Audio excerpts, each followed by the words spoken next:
It's currently 7:45 Eastern Standard Time. If you look behind me, you're going to see in that window, it's currently daytime. It's still light. We don't get an actual sunset till approximately 8:10 Eastern Standard Time. And as we get closer into the summer, it's going to be longer. It's going to be almost 9 o'clock or even past 9 o'clock. Now, when I'm driving down the road in Las Vegas, I will get sun shear. I'll get blinded.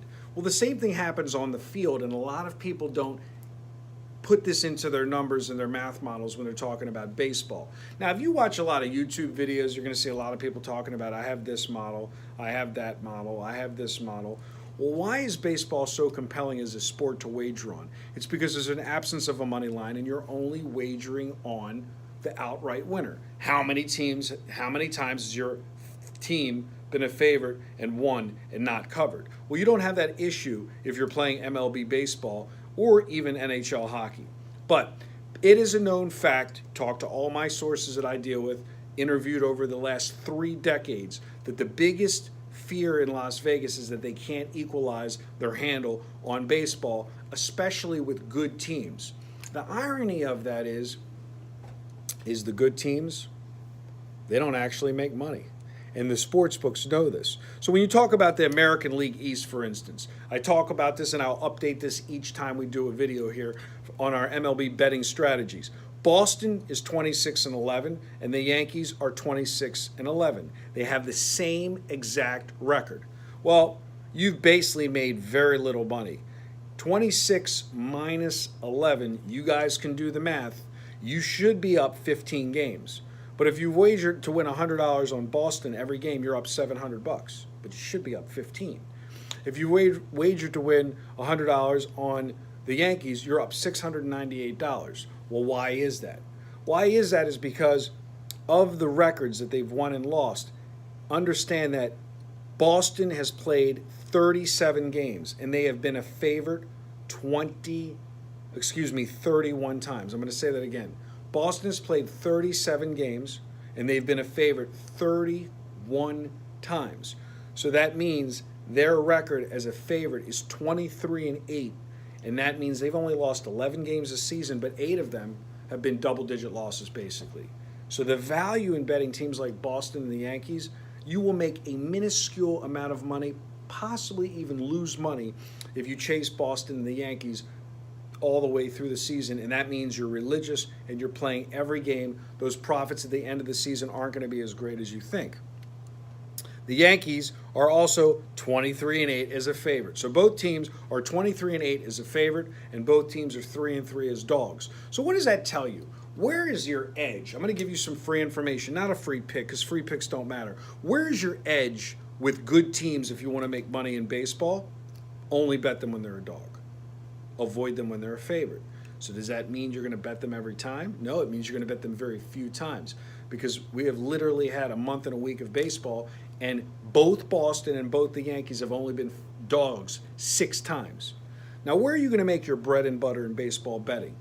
If you're not calling here, you're not coming in from the outside, coming into the inside, is playing teams that are not parity, not winning and losing 50% of their games, but winning and losing more of their games as a dog, not a favorite. And in order for that to happen, you have to not be in it to win it and have a great record like the Yankees or Boston, because you're penalized. You're not getting them as dog money. So if you look at the top teams, money makers in baseball right now, and we'll break them down. The number 1 top money-making team in baseball right now is the Arizona Diamondbacks. I keep talking about Arizona because nothing's changed. For Arizona is 24-13. They're 24-13, so they're up 11 games also.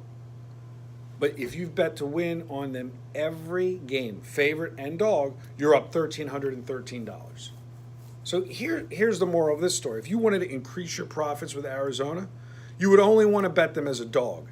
They are 13-5 as an underdog. It means that profit increases a huge exponentially if you understand certain teams are high performers as underdogs. The favorites don't really matter. Take a team like the Dodgers. Underperforming, you're getting crushed with them because they are 14-20 as a favorite. A team like the Dodgers that is 16-21 has only been a favorite an underdog 3 times. They're 2-1 as a dog. But their entire record, 16-21, they are 14-20 as a favorite. You can't make money betting that. Take a team like Houston, right? Tonight they have a $300 favorite on the mound. If you've bet Houston every single game since the beginning of the season, they are 24-15. Now listen to me, guys. 24-15, up 9 games.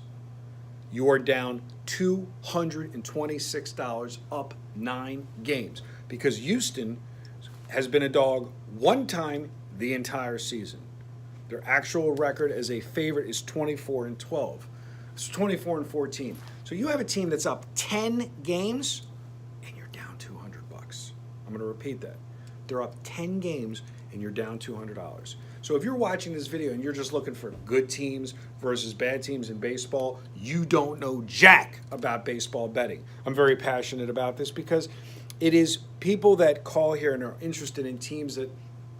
I talked to a client last night and I gave him I explained to him that we were playing the Seattle Mariners. And he said, wow, against so-and-so with Toronto? What are you, crazy, basically? Well, Seattle's 21-15. Seattle's 21-15, and they're up more than their record. They're up $800 because they are 10-7 as a favorite, but the real money is they're 11-8 as a dog. So understand, again, these traps of betting favorites, good teams that are very rarely the underdog, will not cause you to get the P&L that you're looking for in baseball. Now, obviously, you have some teams that there's no hope for. Baltimore's won 2 in a row. They're the worst money loser in all of baseball because you're not going to make any money betting on the Orioles the entire season. If you wanted to fade them because you're going to get short prices or you're going to have them as an underdog, you can fade them and you're going to make money. But Orioles are 10-27, but as a favorite, they're 6-9. So I'm going to reverse that. What did I tell you earlier? I said if you have a team like Arizona and you want to increase your profits, you only play Arizona when they're a dog. If you want to have a team that's horrible, 10-7, well, think about it. If the Baltimore Orioles are 10-7, they've only won 10 games, it's May 10th. They've only won 10 games, it's May 10th. They've won 10 games. I'm going to repeat that. They have won 10 games since March 29th. But they've won 2 in a row as a favorite. Well, their record as a favorite is 6-9. They're only down 3 games. Their record as a underdog is they're 4-18. So every time they're an underdog, pretty much the Orioles, you can bet your dollar, the odds are in your favor, they're usually going to lose. That's not a live dog. Arizona's a live dog. Seattle's a live dog. Yankees are a live dog. Boston's a live dog. Orioles are not a live dog, and the stats speak for themselves. So understand these are little angles that you can take away. But if you want to follow actual math models, you need to know about Kelly criteria math. You need to know about position sizing. You need to know about the biggest mistake in all of baseball betting, which is betting to win, not betting to risk. So a lot of guys will call up here and they'll say, I bet $200 a game in baseball without any instruction or money management. They're not betting $200 a game on a 150 favorite. They're betting $300 a game to win $200. Are you betting? What are you betting? Are you betting the risk or are you betting the win? I want to have a definitive amount of money that I'm willing to lose. And yes, if I'm betting a favorite, I might make less. Come in from the outside, come into the inside, find out why I have access to the #1 math models in MLB betting from all of my different sources combined. I got math models from the likes of David Miller. I got math models from the likes of Dominic Larigio, Don Johnson, Kenny White, and I can go on and on and on. And that's why when you're looking to make MLB your millionaire-making sport, the only way to do it is to understand there's more than meets the eye than just chasing the teams that have a winning record. Good day and good luck. This is your Friday, May 10th report. We are literally about a week away from the Preakness here, May 19th. We hope you get excited, for horse racing. If you're interested in horse racing, call the office, find out about how you can access our horse racing product. But again, don't be hyper-focused on the NHL playoffs. Don't be hyper-focused on the NBA playoffs. Be hyper-focused on MLB and why it is the #1 sport to wager on. Good day and good luck.